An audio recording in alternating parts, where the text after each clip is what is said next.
xanım, nə üçün uşaqlar, körpələr gördükləri hər şeyi ağızlarına aparma istəyi duyurlar və valideynlərin bunu qadağan etməsi vacibdirmi? Əsasən uşaqlar, belə deyək ki, 6 həftədən etibarən uşaqlarda aktiv tüpürcək vəzləri fəaliyyətə başlayır və ağız suyu həddən artıq çox ifraz olmağa başlayır. Uşaq təbii ki, əlini damağına apararkən bir sürü özünü rahatlamağa çalışır.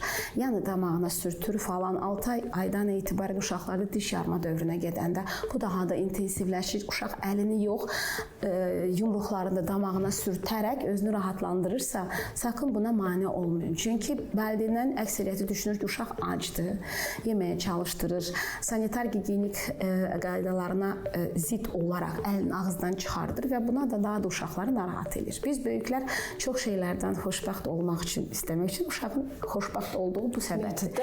Niyə də mane olaq? Qoyun xoşbəxt olsunlar. Yəni qadağan eləmək lazım deyil. Və yenə də həddən artıq çox sanitar gigiyenik normalara heç biz pediatrda riayət eləmək istəmirik. Çünki uşaq sağlam böyüməlidir, aktiv olmalıdır, hər şeyin dadına baxmalıdır. O dünyanı fəth edir, dünyanı anlayır və dünyanı anlamaq ilk növbədə özündən başlayır.